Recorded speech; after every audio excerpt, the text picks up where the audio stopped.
So I will. Hi, everyone, and thank you for joining today's NASEO webinar on the fiscal year 2023 Federal Emergency Management Agency, or FEMA's Building Resilient Infrastructure in Communities, or BRIC program.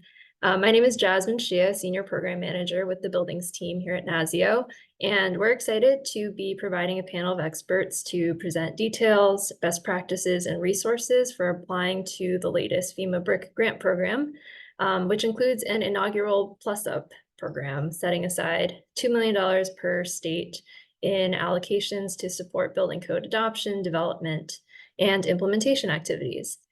So today's discussion will hopefully present state and territory energy offices in our audience with ideas around working with emergency management agencies and other partners to submit applications for this funding, which will be due on February 29th of this year. Note that this session is being recorded and that the slides and a recording of today's meeting will be shared with everybody afterwards. This is also a Zoom meeting, so while everyone will be able to come off mute to participate during the Q&A session at the end of the webinar, we ask that you remain on mute while our presenters, moderator, and your fellow attendees are speaking. I'll now pass things over to Ben Bolton to kick off and moderate today's discussion. Ben is the Senior Energy Programs Administrator at the Tennessee Department of Environment and Conservation, the Office of Energy Programs, and also is the chair of our NASEO Energy Security Committee. We're grateful for his deep expertise and engagement with us. So Ben, over to you. All right, thank you, Jasmine, and I appreciate everyone joining us this afternoon. Cold and dealing with a lot of weather in different parts of the country, and I know that that always seems to be when I think it's always ripe for a good discussion about mitigation and building codes, because I am a huge proponent and advocate for the best way to mitigate against a disaster is great building codes. And so part of what we wanted to do today by bringing this together and having a joint meeting is good energy security also includes good resilience and great mitigation. When FEMA went through and reformed the Stafford Act a few years ago, they took the pre-disaster mitigation grant program, which had funding ups and downs, and it was inconsistent as to how much money they would get year to year.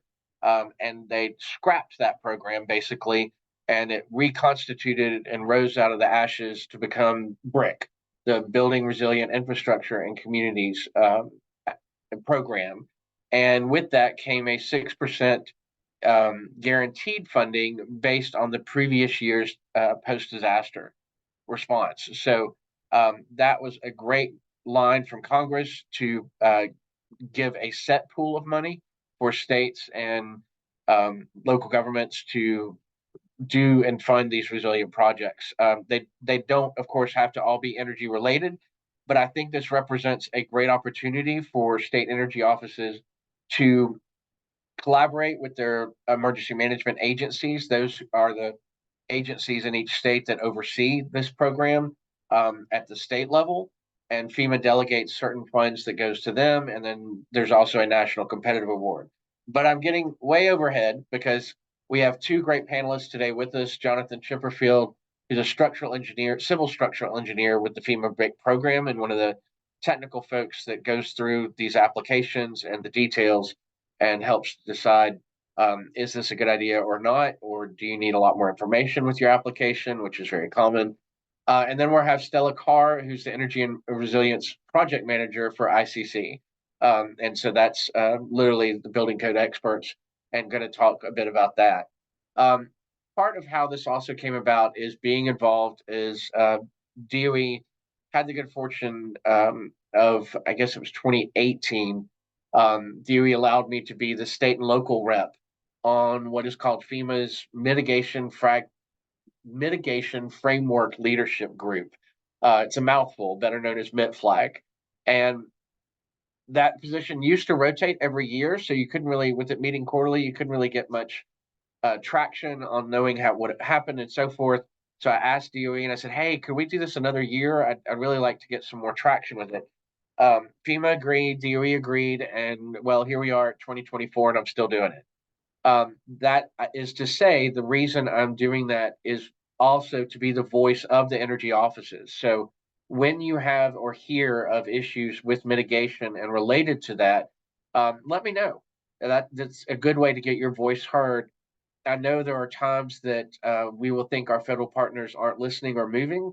And I will tell you that we have quarterly calls with just the state and local folks and FEMA's mitigation leadership to discuss the issues and concerns we have. And now that I've been involved with it long enough, I've actually seen several of the comments that we've taken up to FEMA leadership come to fruition and changes being made. So that's something that you'd think in state government sometimes when you have those concerns and you take them up to the federal level that you don't necessarily see that. And one of those biggest ones is what's called the Storm Act. And each state now has the opportunity, there's a lot of prep they need to do to create a revolving loan fund that FEMA will provide a bit of the capitalization for. And that's important because there are only 8 or 9 states at the moment that have done this. Tennessee is about to try this year with some legislation. What's important about those is those revolving loan funds are set up such that while FEMA is going to provide the capitalization grant, those actually probably, depending how it's set up in the state, but most likely the states will be able to use those funds as matching for other federal grant programs. So all of these DOE grant programs that we're administering and pushing out the door, there are always those local and those very rural poor counties that have a hard time coming up with even the matching for these programs.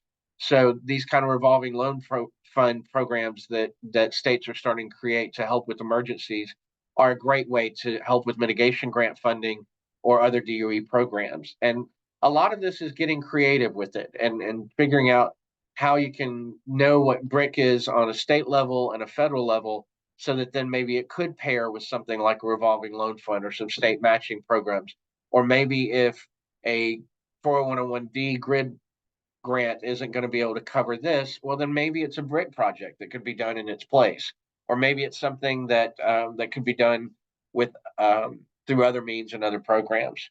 So I'm going to try to keep it to that. The other one is part of what we did is we realized at the state level we did not have a good handle on what were mitigation and resilience projects going on across the state. So we created a state hazard mitigation policy committee. We meet once a quarter. We have 4 working groups under that.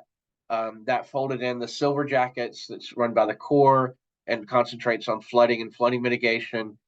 We have another that's critical infrastructure that I'm over that we focus on right now, data and surveys collection efforts that we're doing across the state and each county. We have another that's just focused on vulnerable populations and what are those specific needs and groups targeting those populations that we typically miss or have special needs that during an emergency or mitigation projects we might tend to overlook to try to start closing that gap and make sure that we address those. It's something I can talk about. I'm very proud of the group, and one of the things that came out this morning is we're actually pursuing as a state 2 BRIC grants. Most of those are going to be studies that we're going to start doing, one on sort of landslide and sinkhole issues, and then another that's going to start working towards getting our climatologists. We have a state climate office now at one of our universities, but all that data is not readily available. They have to ask for it and so forth. So trying to get a grant so that we can put that on a website where all your local planners, local teachers, researchers, whomever, your ag departments could get access to that data so that they can use it for their own planning efforts and trying to make that commonly available. And that's another service that your mitigation planners at the local level need help with as well. So all of this is trying to decide of how to help our local communities get better funding for their mitigation and resilience projects. And one of the ways to do that is through FEMA and their BRIC program. And with that, I will turn it over to Jonathan.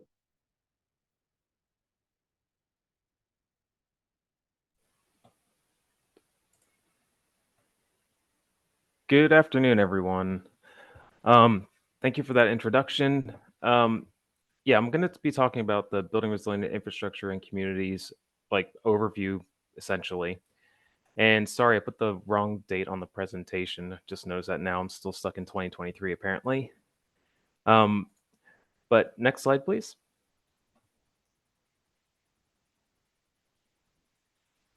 Perfect. So today we're going to be talking about an overview of BRIC, going through some of the scoring criteria, and then also going through some pitfalls and better ways to do and energy and also like generator projects. Next slide.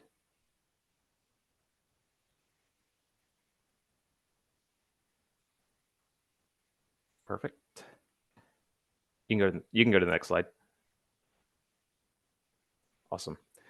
So in 2018, the Disaster Recovery Reform Act, or DURA, amended Section 203 of the Stafford Act and authorized FEMA to create the BRIC mitigation program to support greater investments in mitigation planning and projects before a disaster.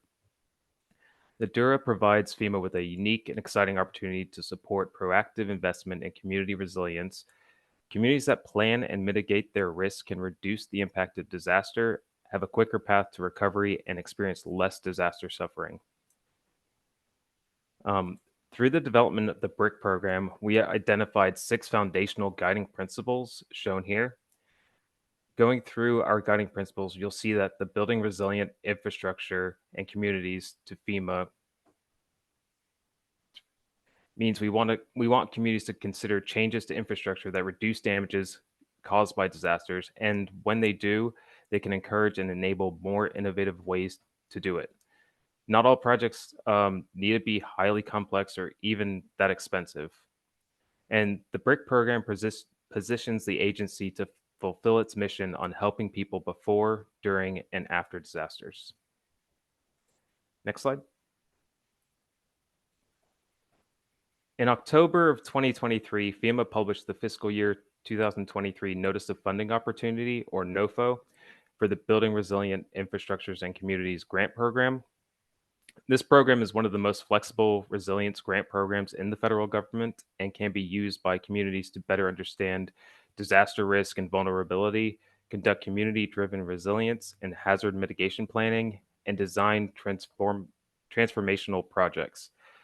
Priorities for the BRIC Fiscal Year 23 grant application cycle include incentivizing multi-hazard risk mitigation for disadvantaged communities, encourage adoption of nature-based solutions, enhancing climate resilience, and increasing funding for building code adoption and enforcement. Next slide. We are often asked, like, who is eligible for funding? Eligible applicants include states, territories, federally recognized tribes, and the District of Columbia. Entities that are not eligible to apply for BRIC funding are private nonprofits, non-governmental organizations, businesses, and private citizens. They can, however, partner with eligible sub-applicants to apply for mitigation funding. Sub-applicants include local governments, tribal governments, and agencies, as well as state agencies. Each state, territory, and federally recognized tribe is allowed to submit one application to BRIC, and under each application can contain countless numbers of sub-applications. BRIC requires that a state, territory, or tribe have a major disaster declaration in the last 7 years. Next slide. For fiscal year 2023, we were able to leverage nearly $400 million in fiscal year 2024 Infrastructure Investments and Job Act, also commonly known as the Bipartisan Infrastructure Law, funding to add $600 million for the FY23 cycle, which totals to $1 billion for this grant cycle. This will help to ensure state, local, and tribal and territorial partners can continue to receive meaningful funding to achieve their resilience goals. FEMA will distribute up to the available funding through the BRIC grant program in the following manner. State and territory allocations, which is $112 million or $2 million per applicant, which covers all 50 states, the District of Columbia, and U.S. territories. And then we also have the tribal set-aside, which is $50 million, which all federally recognized tribal governments may apply under this tribal set-aside. The combined cost for the applicants capability and capacity building activities under this must not exceed $2 million, and up to 1 million of the tribal set aside may be used for hazard mitigation planning and planning related activities per applicant. Next, we have the Building Code Plus Up, which is $112 million or $2 million per state and territory, and up to $25 million for tribes. The Building Code Plus Up is a new funding category this year that will set aside funding dedicated to building code activities. This funding can be used for building code adoption and enforcement activities, such as evaluating adoption and/or implementation of codes that reduce risk, enhancing existing adopted codes to incorporate more current requirements or higher standards, and technical assistance and training to develop workforce capabilities. After that, we have the National Competition for Hazard Mitigation Projects, which is approximately $701 million right now. Any funds that are not awarded from the state or territory allocation or tribal set aside will be reallocated. And we know there's a great demand for mitigation funding nationwide, as FEMA received requests for approximately $4.6 billion in federal cost share for BRIC funding during the last grant cycle. We have been able to make available historic levels of funding for the past few years of BRIC. Next slide, please. So these are some of the changes that have occurred this fiscal year opposed to the last fiscal year. So as I mentioned previously, the Building Code Plus Up is a major change, and Building Code Plus Up funds may only be applied to eligible building code activities and may not be used for any other BRIC eligible projects or activities. And funds that are not allocated to eligible building code activities will result in loss of funds, so it is highly encouraged to try use as much of this money as possible. We also have equity data measures. So this year we're using the Climate and Economic Justice Screening Tool, or CJEST, and it's a geospatial mapping tool that identifies areas across the nation where communities are faced with significant burdens. These burdens are organized into 8 categories, which are climate change, energy, health, housing, legacy pollution, transportation, water and wastewater, and workforce development. The agency will shift to using the Climate and Economic Justice Screening Tool as a methodology for geographically identifying disadvantaged communities, consistent with the presidential memo, M23-09, addendum to the interim implementation guidance for the Justice 40 initiative. The CJEST tool replaces the use of the CDC Social Vulnerability Index, which we're currently using as of last fiscal year. And also there is the Community Disaster Resilience Zone. So Congress passed with bipartisan support legislation that will empower communities at heightened risk of natural disasters to help those places implement preventative measures and curb the impacts of future events. The CEDARS Act amends the 1988 Stafford Act with the requirement that FEMA regularly updates data sets that define natural hazard risks factors across the U.S., from flooding and extended droughts to wildfires and extreme heat, which will also be leveraged to designate communities that are most in need. The hazard mitigation projects performed within and/or that primarily benefit a designated community disaster resilience zone are eligible for an increase in BRIC cost share for up to 90% federal and 10% non-federal, with the goal to lessen the financial burden on communities performing resilience-related activities.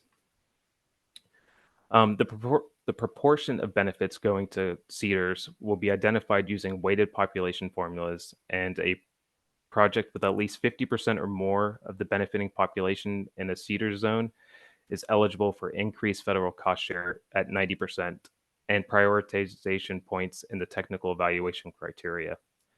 And under the state territory allocation, a minimum of $400,000 must be used on any combination of capability and capacity building activities and projects primarily benefiting these CEDARS areas. Next slide, please. So next, we're going to be talking about the capability and capacity building activities. We also call these CNCB activities, and these activities enhance the knowledge, skills, expertise of the current workforce to expand on or improve the administration of mitigation assistance. They include building code activities, partnership activities, project scoping, mitigation planning, and planning related activities. So the CNCB activities are eligible under the state and territory allocation and also the tribal set aside, but they are not eligible under the national competition. Each state and territory may apply for up to $2 million in the state and territory allocation. A total of $1.5 million of the state territory allocation must be used for CNCB activities per applicant. And the combined cost for any CNCB activities under the tribal set aside must not exceed $2 million federal cost share per applicant. Sorry, there's been a lot of numbers in the last few slides, but again, this is recorded and there's plenty of information, so you can look this up again. Next slide, please. So we encourage you to take a look at the 2023 Hazard Mitigation Assistance Program and Policy Guide for details on eligible activities. Eligible activities include localized and non-localized flood risk reduction measures, acquisition and elevation activities, wildfire mitigation activities, and many more.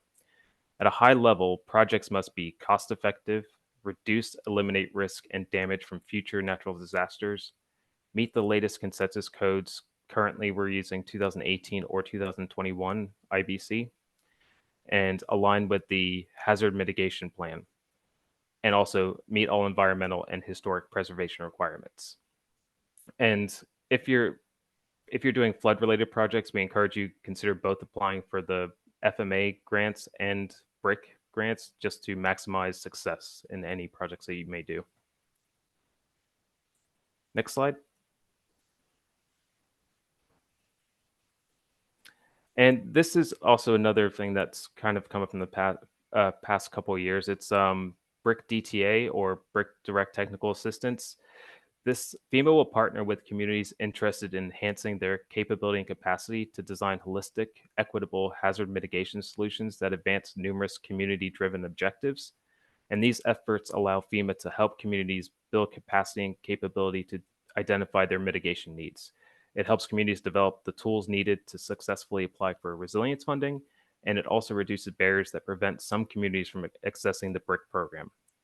Currently, there are 74 DTA communities, but as we go on, they're going to try add more to try get to a number of around 200 in the next few years.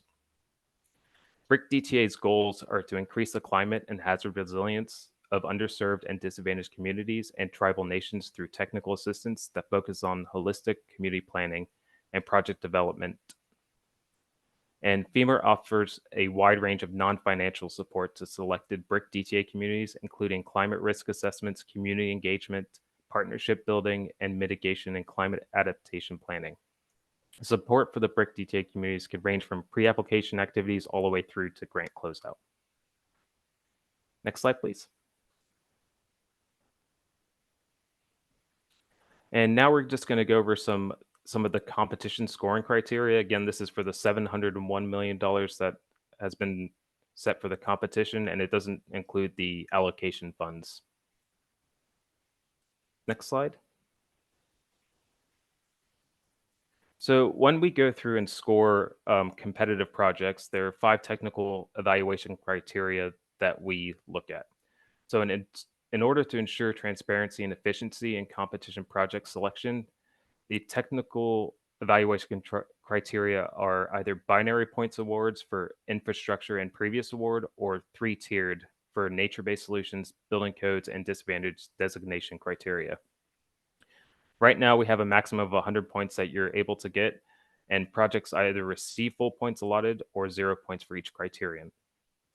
These criteria, particularly the incorporation of nature-based solutions and the designation as a disadvantaged community, or EDRC, should be considered during the project scoping and design process to ensure that the project is achieving design and equity goals.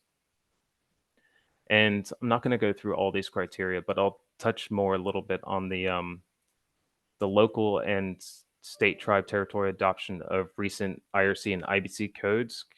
In previous years, we had like kind of a shift towards more of a statewide mandatory statewide adoption of codes. And this year, we're trying to make sure that we're able to give some competitive points to communities that are on the local level. So if a local community is adopting higher codes than what, say, their state is, then they're able to get some points also so they can be more competitive in our competition. Next slide, please. And with the competition, it's not only just quantitative criteria, we also have qualitative criteria. So it's how the sub-applicant is able to pretty much explain their project and show that show how their project is going to fall under all these categories. So there are 6 qualitative evaluation criteria that we used in the BRIC national competition that should help applicants and sub-applicants in the development of their sub-application to assist panelists in the qualitative review. These have a graded score, so they're not binary. So it can range anywhere from 0 to 30 points, say, for risk reduction. And these criteria, particularly risk reduction, resilience, effectiveness, climate change, and future conditions, and the population impacted, should be considered during project scoping and design to ensure that the project is achieving BRIC program priorities for equity and climate resilience. These criteria are intended to encourage innovative, adaptive, forward-looking hazard mitigation projects. And the next slide. And just to reiterate the importance of building codes, at a national level, FEMA is leading efforts to leverage codes in assuring federal dollars are used effectively. When it comes to post-disaster rebuilding, FEMA requires all reconstruction using public assistance funds to be built to the latest codes. FEMA is currently working with state and local governments to capture significant benefits provided by up-to-date codes. And currently, 65% of counties, cities, and towns across the US have not adopted modern hazard-resistant codes. Only 50% of cumulative post-2000 construction adhered to the international codes.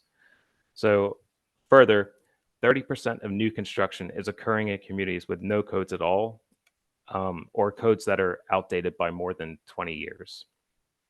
And we understand that building codes are good for communities, but under BRIC, communities that don't have them are at a disadvantage in our competitive program. So that's why we kind of changed our scoring criteria to try incentivize local adoption also. And also, this is where like the building code plus up funding can really help like disadvantaged communities or communities that just don't have the capability to implement codes. Next slide, please. So now I'm going to talk about some best practices and pitfalls for some energy and generator projects that we have seen in the past. These slides were pulled from the pitfalls webinars, which there's links at the end of this presentation that you can see. We have tons of webinars and information out there, so you can be able to find links for all of these. So for energy, resilience, and generators, best practices, ensuring that emergency power needs are for critical functions. Eligible projects must be critical facilities. Another best practice is making sure the solution is complete by accounting for all required equipment and components of the project, such as having a transfer switch, fuel tanks, and supporting infrastructure such as a concrete pad. In addition, ensure that equipment will be protected under multi-hazards, such as flood and wind. FEMA P1019 has additional information on best practices for emergency power systems for critical facilities. Next, you need to be sure to describe the existing electrical infrastructure and how the proposed equipment will connect to it. This is important to understand how the proposed solution will fit with existing infrastructure. For example, what will be improvement, or what will be the improvements and what will be kept as existing. A clear basis for the risk should also be established based on the probability or the recurrence interval and the exposure. What are the loss of function impacts? And finally, be sure occurrences of loss of function are clearly documented. Examples of documentation include a letter from the utility detailing power outages, narrative indicating historical power losses, and historical documentation of damage events, such as news articles. Next slide. And some common pitfalls with energy resilience and generator projects is lack of documentation explanation to support recurrence intervals and loss of function impacts. Justification for the various events that cause loss of power, as well as the impacts such as length of time outage and population served, should be provided. It is important to recognize there is always residual risk for energy resilience and generator projects. A common error is that residual risk is not accounted for in the after mitigation measures. For example, residual risk may be due to possible generator malfunction during a storm hazard. Lack of explanation regarding the basis for required emergency power generation capacity is another common pitfall.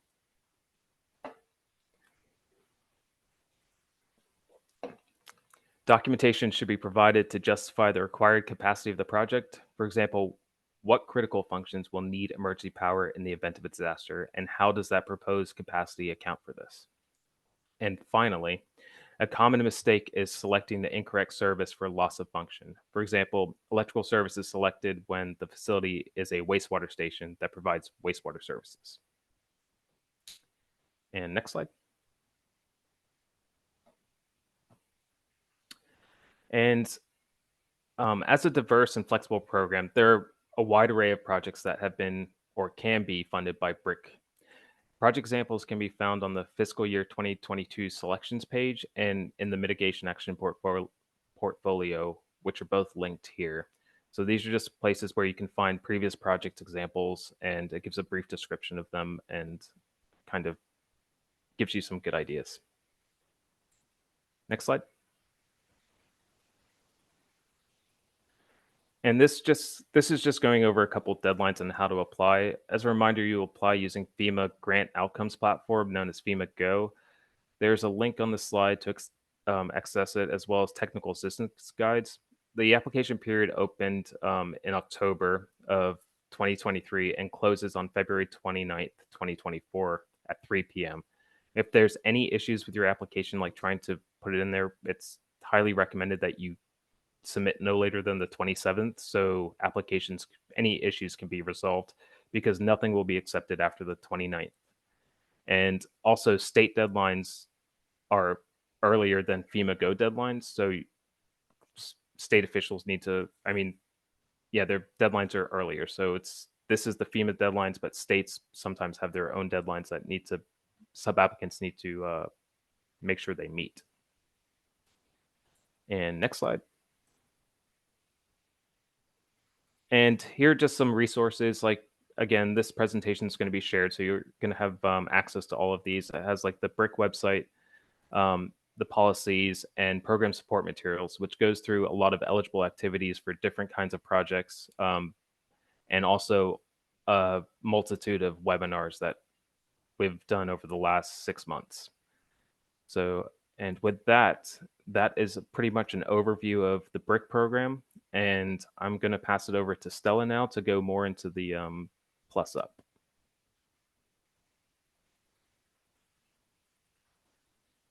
Thanks, John, and thanks, NASEO, for having me here today as well. I am going to dive in a little bit deeper into some of the topics related to building codes under BRIC Codes Plus Up, and some that would be also eligible under the capability and capacity, or the other section that John reviewed, where building codes are an eligible program, but mainly going to be focusing on the Codes Plus Up, since that is new this year and a really great opportunity to take advantage of. So next slide, please.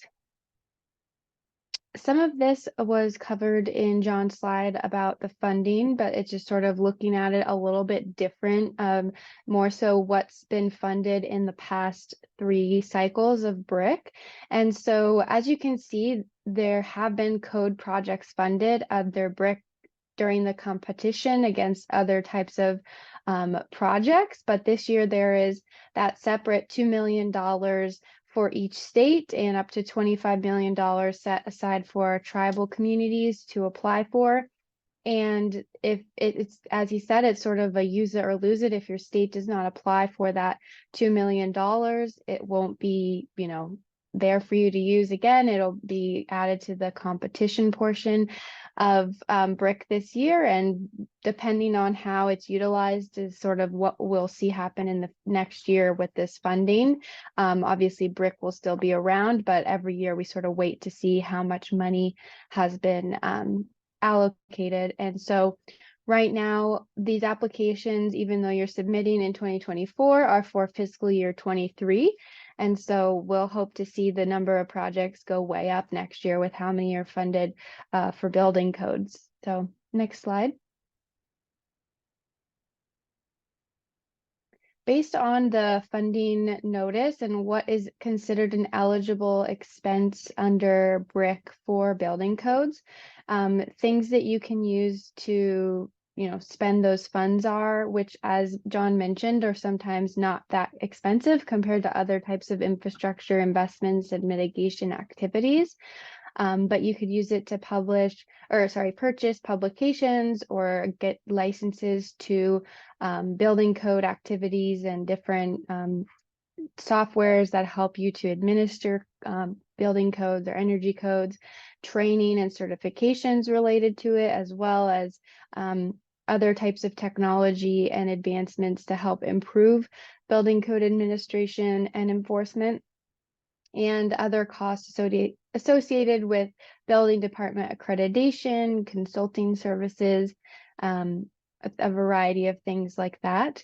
What ICC has been doing over the last several months since this cycle has opened is helping state eligible sub-applicants, whether that's state agency or local governments, territories, and tribes, evaluate what the best type of project would be for their needs. And based on the funding available, which right now, is $2 million per state, helping them to propose, scopes of work and think through what they should include in their proposals through FEMA Go, and when necessary, getting them resources for price estimations for services that ICC is involved with, and helping to provide examples of previous applications as well. And so if you go to the next slide, please. Based on what we've seen in the last 3 years and successful BRIC awards for building codes, this is a sort of not extensive, but a pretty comprehensive list of what we see many people utilizing the funding for. And so just because if it's not on here, it doesn't mean that you can't do it, but there is sort of those foundations, as John mentioned, that for the building codes plus up, it does have to, tie back to building codes. You can't apply for a project that might be eligible under another section of BRIC, whereas, it could potentially harm your application and get it thrown out if you include, other elements. So you do want to make sure that your scope for the codes plus up set aside is relevant to building codes, and energy codes are a part of that as well. Whereas, the other funding, as he went into, you could use for energy upgrades and things like that, other types of mitigation pre and post disaster. So there's a variety of options available depending on what your organization is looking to do and what your needs are. You can go to the next slide, please. Just diving into a little bit more of like some of the examples that we see departments and state agencies using the funds for, to provide digital codes premium subscriptions and access to codes training to their staff or members in their state to get more advanced education on codes and be able to enforce them. And whether looking to adopt a new set of codes, getting materials relevant to that.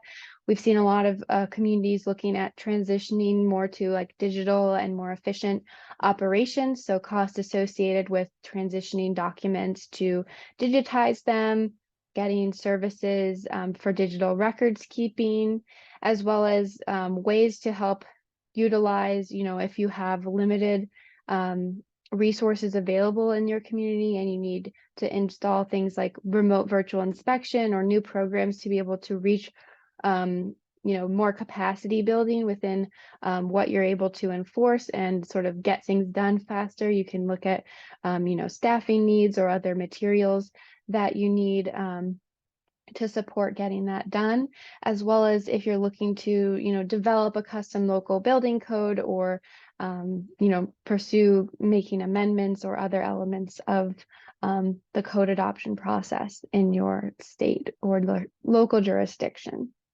Next slide, please. This decision tree we just put together at ICC because, as we know, there are a lot of funding opportunities out there right now, especially for energy offices like yourselves. There's a lot of DOE funding alongside this BRIC funding, and so it can be hard to maybe navigate which funding is the right opportunity for you based on what organization you're with or what you're trying to utilize the funding for. And so this is just a little bit of a breakdown of sort of which direction or which path you might want to pursue. By all means, you do not have to apply to all of them, and you don't have to, you can apply to both, right? I don't think just because you apply to BRIC doesn't mean you can't apply for DOE funding, but making sure that you're sort of utilizing and leveraging these funding opportunities for the best and right use cases, so that you aren't double dipping in federal funds, but are rather leveraging them to your advantage and helping your community implement more efficiently and effectively the suite of building and energy codes out there. So a couple things I wanted to mention that I don't have slides for, but you could go to the next slide just so while I'm wrapping up. So if you do have any questions, feel free to email me. Sorry, this is an older slide. It's actually federal grants at iccsafe.org, and you can visit our website. We have a iccsafe.org/BRIC, where you can learn and get connected to many of the other resources we have. We did a webinar with some folks from FEMA walking through the application more in detail of what it looks like once you're in FEMA Go and the different elements that you'll need to enter in that system to submit a sub-application. With the time ticking, as John mentioned, the state deadlines, many of which have passed, there are still a few open.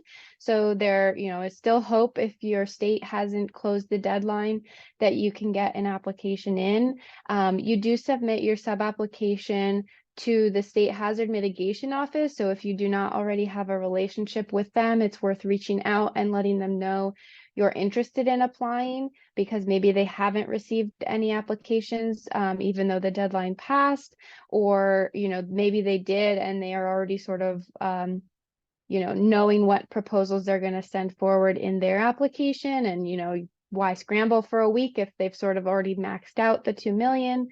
So it's worth getting connected to them, because they'll see who has or has not applied in your state and know sort of what direction you should go in before you head down this path, because there is a lot that you need to do to apply. But I think with the right attitude and hands on deck, you should be able to get it done by the deadlines, as long as your state is willing to accept your sub-application. It's really up to the state at this stage. The FEMA office doesn't really have much to do with the state deadlines, because they have their own processes to review those applications.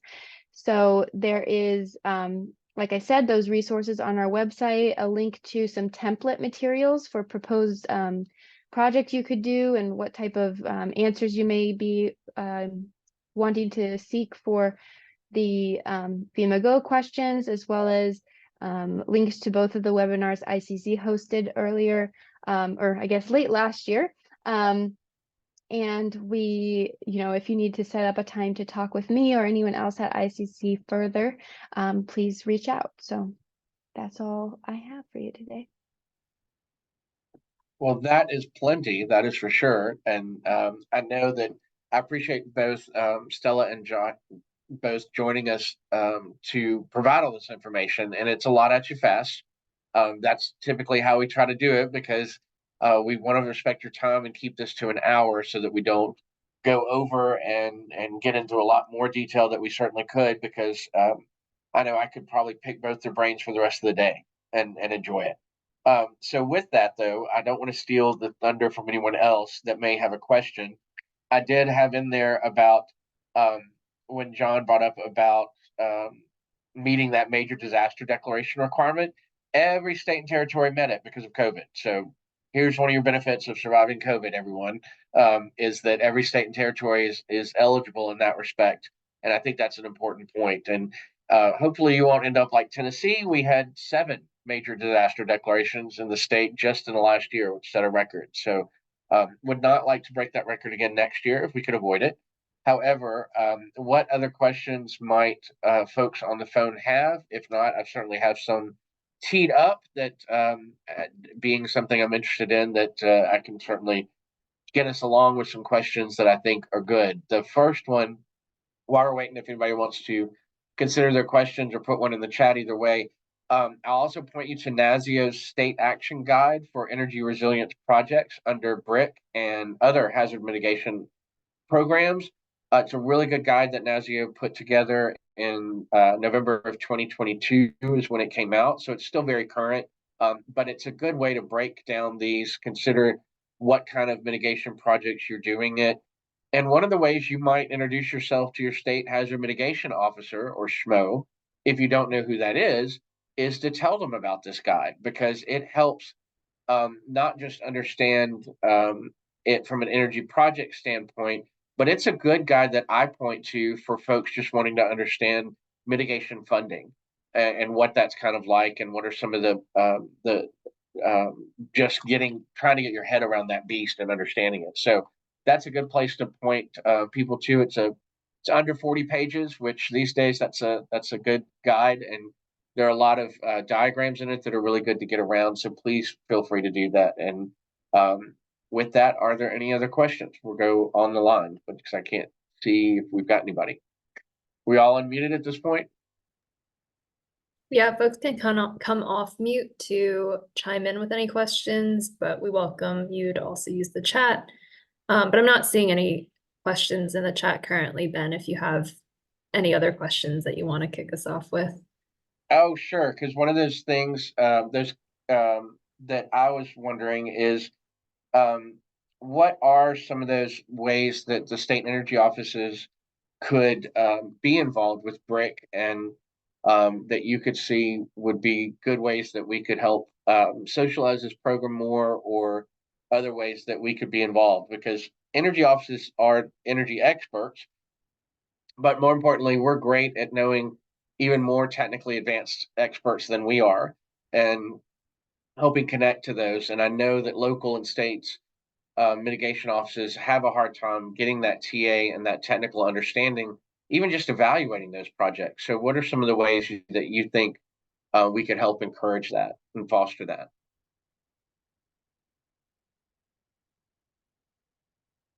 And either one can answer.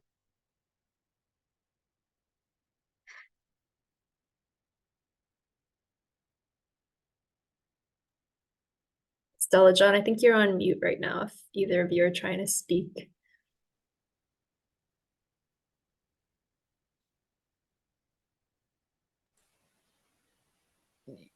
Yeah, I'm trying to think of that's not really my expertise area of field. So I don't know, Stella might know more, because like she deals with a lot of sub-applicants on the project side of things, with developing their sub-applications and things like that. So I'm not quite sure if Stella knows any more or has an answer for that. Sorry, Ben, can you repeat the question? I think my headphones cut out for a second.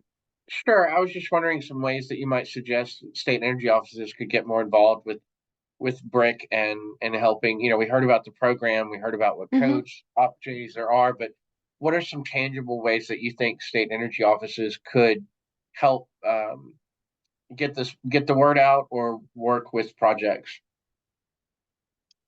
Yeah, it's a great question. So, the state energy offices would be eligible sub-applicants. And so in each state, it's really, I think from what we've seen, a lot of the sub-applicants are whichever agency or department in the state has authority over, building code enforcement and adoption. And so if, I know sometimes that can be also separate from who administers the energy code. So I would say getting in touch and working with whatever sort of, sister agency it is in your state that has authority over more broadly code administration, and see how you could either work together on an application or find out, if they're pursuing it or not, because I think since this round of funding, specifically the Codes Plus Up, it's not particularly competitive, right? It's sort of like if they get enough, it's competitive in the sense that whatever sub-applications the state receives, they have to choose, which ones to allocate that 2 million for. And so you're sort of competing against your other agencies, local jurisdictions. And so in some cases we see, maybe a specific city wants to apply, but the state is also applying to do that same type of program statewide.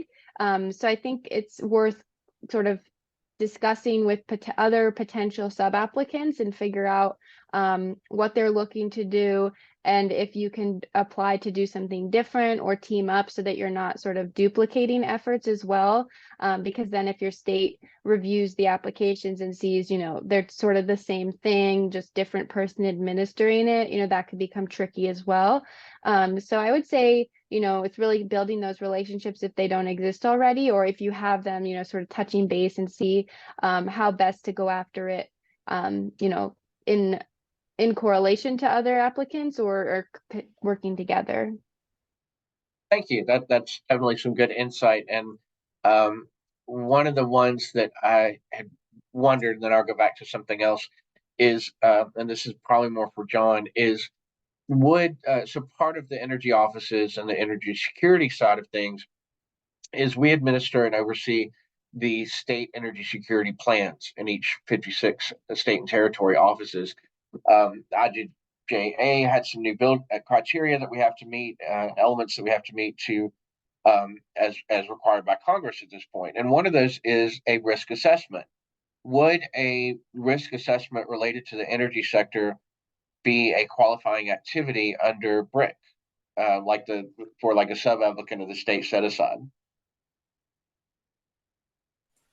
Yeah, I think that would be an eligible activity for state allocation. It wouldn't fall under the building code plus up, but potentially for an allocation.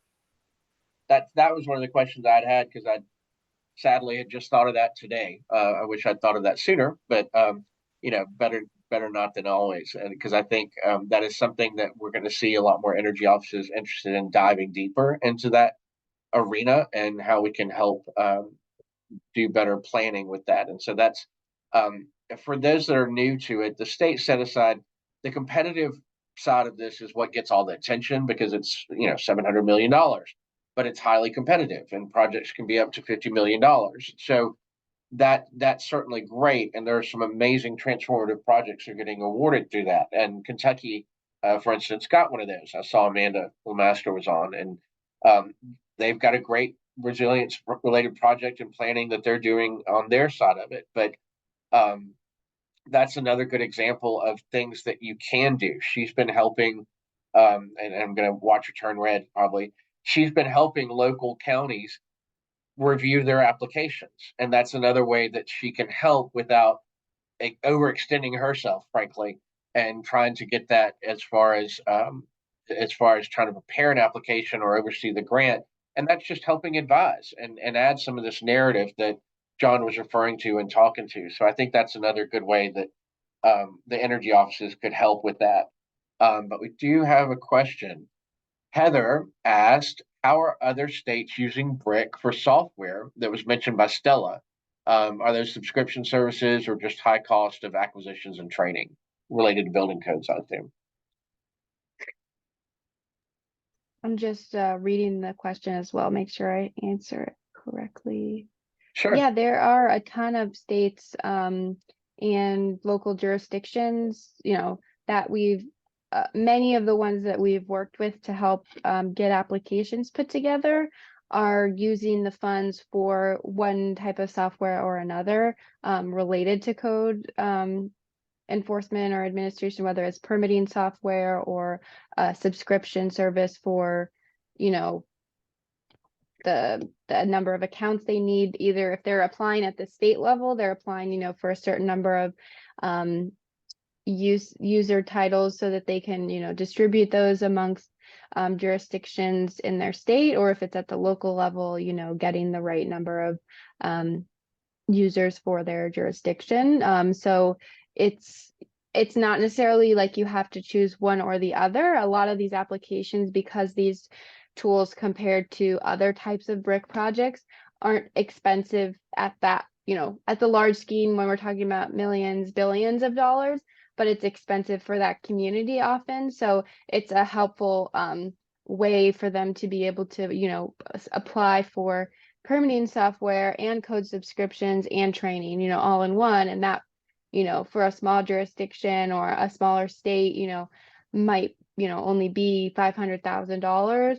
Whereas if, you know, this $2 million, right, doesn't go as far in California as it would in Rhode Island. So, you know, just sort of depends on the scale of those costs, you know, can go up, you know, however many people you need to train or users you need for any of these types of services or use cases. Thank you very much. I think that definitely covered it, and shows that sometimes you can bundle different kinds of these things, building code activities for the Building Codes Up project, and doesn't seem like there's a lot of uptake at the moment. So definitely a good opportunity, especially for the energy offices that directly administer building codes. That's I think could be a good real use of things. All right, Jasmine. Yeah, I had a question that maybe can't be answered right now. But I know we talked a lot about how this timeline is pretty short, at least for the FY23 BRIC applications, seeing as they close out at the end of February, and there's like sub-applicant deadlines that might predate that. But I guess this is a question for John, since you're most closely working with FEMA, who might be making the decisions about this, but is it kind of anticipated that the Plus Up program will be offered like on an annual basis moving forward? Is it hard to say? I know it's like the inaugural thing and it might be kind of based on how it's received and how it performs this year, but is there anything you can say about that? Yeah, it's definitely hard to say. I hope it continues in the future. That's, I mean, from my perspective, but again, it's like it's the first year, so I don't know. I hope they keep it for longer than 1 year, just because now people know about it. For next year, hopefully they will apply for it, but I have no idea on if it's going to stick around. I hope it does. Great. Well, seeing that we are at the hour, I just want to say thank you to Ben, to John, to Stella, all for sharing your knowledge on FEMA BRIC and all this great information in this hour. Thank you all for joining us as attendees. We're certainly open to any follow-up questions. And again, we'll be sending around the recording and slides to the session pretty shortly. So thank you again for joining us and have a great afternoon. And thank you, NASEO, for hosting it. Yep. Thank you. Thank you. Take care all.